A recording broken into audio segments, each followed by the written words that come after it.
हे friends, जय Hind. Welcome again my new video. I hope कि आप सब लोग बहुत ही अच्छे होंगे। सो फ्रेंड्स, आज का जो वीडियो है वो एक क्वेश्चन का है, एक नहीं दो क्वेश्चन का है। और वो जो क्वेश्चन है, मैंने देखा है कि कई लोगों का क्वेश्चन ये रहता है कि क्या जॉब में रहते हुए स्टडी के लिए टाइम मिलता है या नहीं। और एक है आकृति पाठक, जो मेरे से कई बार पूछ चुकी हैं क्वेश्चन को।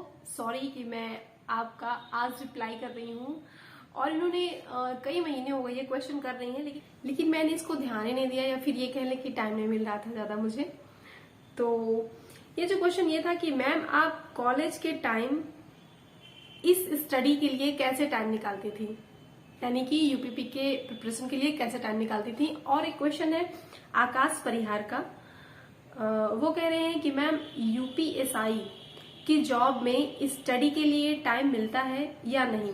मैं अभी दिल्ली पुलिस में हूँ, मैं ज्वाइन करूं या नहीं, प्लीज रिप्लाई। तो सबसे पहले हम बता देते हैं यूपीएसआई के लिए, ठीक है। यूपीएसआई ऐसा जॉब है कि उसमें टाइम सच में बहुत ही कम मिलता है स्टडी के लिए। ट्रेनिंग टाइम पे तो बिल्कुल भी नहीं मिलता है, लेकिन जब ट्रेनिंग कंप्लीट हो जाती है, आपको अपना थाना मिल जाता है, तो 1-2 साल तक तो ठीक है, आपको टाइम मिलेगा। लेकिन जब आपको इंचार्ज मिल जाएगा, चार्ज मिल जाएगा चौकी इंचार्ज का, तो आपके ऊपर इतना ज्यादा जिम्मेदारियां हो जाएंगी ना, आपको टाइम बहुत ही कम मिलेगा स्टडी के लिए। ठीक है, अगर आपको मिलता भी है ना, तो कोई फिक्स टाइम नहीं है। जैसे कि कभी दिन में टाइम मिलेगा, तो कभी दोपहर में, कभी शाम में, कभी रात में, कभी नाइट ड्यूटी, कभी डे ड्यूटी। एसआई के लिए बहुत ज्यादा जिम्मेदारियां होती हैं, तो स्टडी के लिए टाइम तो बहुत ही कम मिलने वाला है। लेकिन ये भी है ना कि टाइम मिलता नहीं है, टाइम निकाला जाता है। अब टाइम कैसे निकाला जाता है ये आप लोग समझ सकते हैं, क्योंकि अभी आप कांस्टेबल में रहते हुए आपने एसआई के लिए टाइम निकाला, स्टडी किया, पढ़ाई किया, तभी आपका एसआई में ज्वाइन हुआ। अब आगे स्टडी कर पाना शायद उतना मुमकिन नहीं है, लेकिन हाँ, अगर आप निकालेंगे, आपके पास पैशन है, आप पैशनिस्ट हैं अपनी स्टडी को लेकर के, तो आपको टाइम मिल सकता है। बाकी यही है कि टाइम इतना ही मिलता है, इससे ज्यादा टाइम एसआई के लिए बिल्कुल भी नहीं है। एसआई के सर पे बहुत ज्यादा भार होता है, बहुत जिम्मेदारियां होती हैं, उन्हें बहुत ज्यादा काम होता है, क्योंकि वो हल्के में एक सिंगल पर्सन होते हैं और उनके लिए हल्के दो दे दिए जाते हैं। कभी कभी ऐसा होता है जैसे दरोगा नहीं है, कम है, तो 2 हल्का एक दरोगा को सौंप दिया जाता है, तो फिर और ज्यादा प्रेशर हो जाता है काम का, तो फिर टाइम मिल पाना बहुत ही मुश्किल है। बाकी यही है, जो टाइम मिलेगा 2 घंटा 4 घंटा, शाम में, दिन में, रात में, सुबह में, तो आप उस टाइम पे अगर पढ़ना चाहें तो पढ़ सकते हैं, इतना ही टाइम है। एंड आई होप कि you understand what I am saying. क्योंकि जो पुलिस डिपार्टमेंट की जॉब है वो 24/7 होता है, तो टाइम तो बिल्कुल भी नहीं मिलता। छुट्टी नाम की कोई चीज ही नहीं होती। पुलिस डिपार्टमेंट में ऐसा है, जितनी ऊंची पोस्ट उतनी कम छुट्टियां। सो आप छुट्टी भी नहीं ले सकते हैं स्टडी के लिए। और जब भी आपको बुलाया जाएगा, सुबह में, शाम में, रात में, कभी भी बुलाया जाएगा, आपको जाना पड़ेगा।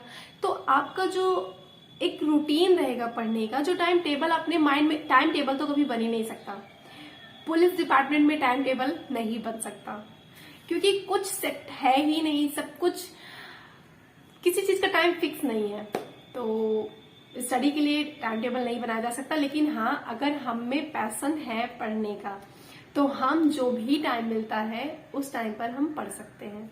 यही है, अगर आप चाहें तो ज्वाइन कर सकते हैं, ज्वाइन करने के बाद आप पढ़ सकते हैं। ऐसा भी हो सकता है कि आप ज्वाइन ना करें तो फिर आपको बहुत पछताना पड़े, तो ऐसा मौका ना आए, है ना। आप ज्वाइन करिए, इसके बाद आप स्टडी भी कर लीजिएगा, ठीक है। सो नेक्स्ट जो क्वेश्चन है वो ये था आकृति पाठक का, कि मैम आप कॉलेज के टाइम पे कैसे निकालती थी स्टडी के लिए टाइम, ठीक है। तो मेरा कॉलेज के टाइम पर था, लेकिन मैं रेगुलर कॉलेज नहीं करती थी, ठीक है। मेरा जो कॉलेज हुआ है वो ओपन यूनिवर्सिटी से हुआ था, तो जो मेरी बुक्स थी वो आ जाती थी, और बस मुझे एग्जाम देने और प्रैक्टिकल के लिए जाना पड़ता था, क्योंकि मेरा बीएससी था। तो प्रैक्टिकल के लिए जाना पड़ता था। और फिर ये हुआ कि जब बुक्स आती थी तो उनको मैं पढ़ लेती थी। बाकी मैंने जब उसकी तैयारी की थी यूपीपी की ना, तो मैंने मात्र और मात्र 2.5 से 3 महीने की ही तैयारी की थी। इसके बाद मैंने यूपीपी के लिए कोई भी तैयारी नहीं की स्पेशली, और यूपीपी के लिए स्पेशली मैंने 2.5 से 3 महीने की है जी जान लगा करके, क्योंकि मैं जाती थी कोचिंग। मेरे घर से लगभग 5 किलोमीटर दूर था मेरा कोचिंग सेंटर, वहां मैं जाती थी डेली कोचिंग करने। हम हमारे गांव से 2 लड़कियां थे जो रेगुलर जाते थे कोचिंग के लिए। तो इस वजह से मैंने बहुत ही मन लगा करके बस पढ़ाई की। उसके बाद मेरा सिलेक्शन मेरा एडमिशन हो गया था कहीं और, तो फिर मैंने कोचिंग को छोड़ दिया और बस इतना ही मेरा कोचिंग था। तो मेरा कॉलेज में और इसमें कुछ टाइम निकालने जैसा था नहीं। लेकिन हाँ, आपको कैसे टाइम निकालना है कॉलेज में स्टडी करते हुए, जैसे आप कॉलेज में रहते हैं, कुछ इवेंट वगैरह होता है ना, तो उसमें भी काफी ज्यादा टाइम मिलता है कॉलेज में। तो आप उस टाइम पे चाहे तो अपने कॉलेज का पूरा जो सब्जेक्ट है उसमें थोड़ा थोड़ा करके कंप्लीट करते रहिए, ठीक है। तो घर पर आकर के कॉलेज वाला ज्यादा प्रेशर नहीं रहेगा, ऐसा रहेगा। कॉलेज में आप कॉलेज का आधे से ज्यादा सब्जेक्ट कवर कर सकती हैं। तो जब आप घर पर आएंगी तो आप यूपीपी के लिए एक टाइम निकाल लीजिए ना, कि आपको शाम को पढ़ना है या सुबह में पढ़ना है। ज्यादा नहीं, 2-4 घंटे ही निकाल लीजिए यूपीपी के लिए। हाँ, इतना पढ़ाई करना, लेकिन आपको पढ़ाई करना पड़ेगा, क्योंकि आज के जमाने में कौन है ऐसा जो एग्जाम की तैयारी नहीं कर रहा है ना। कॉलेज में ही रहते हुए सब लोग तैयारी करने लगते हैं एग्जाम के लिए। आजकल के स्टूडेंट्स के पास इतनी ज्यादा बेस्ट फैकल्टी है, कई अपॉर्चुनिटी है, इतने ज्यादा बच्चे एजुकेटेड हो रहे हैं, तो हर चीज में इसीलिए इतना ज्यादा कंपटीशन है। सब लोग जोरों शोर से तैयारी कर रहे हैं, क्योंकि इतने ज्यादा प्लेटफॉर्म हो गए हैं ना तैयारी के लिए। सो कोई भी पीछे नहीं है, सब लोग अपना टाइम मैनेज कर रहे हैं। सुबह में निकालिए, अगर आप कॉलेज जाते हैं, कॉलेज 10 से 2, ठीक है, 10 से 12, 9 से 12, 9 से 12 तो नहीं हो सकता है, 10 के बाद ही होता है। तो आप मॉर्निंग में निकाल लीजिए टाइम या इवनिंग में निकाल लीजिए टाइम यूपीपी के लिए। ऐसे सिलेक्ट कर लीजिए कि आपको 2 से 3 घंटे, 4 घंटे, जितना भी आप निकाल सकते हैं, इतना आपको डेली देना है अगर आप जॉब करना चाहते हैं तो, क्योंकि डेली पढ़ेंगे तभी आपका सिलेक्शन होगा, ठीक है।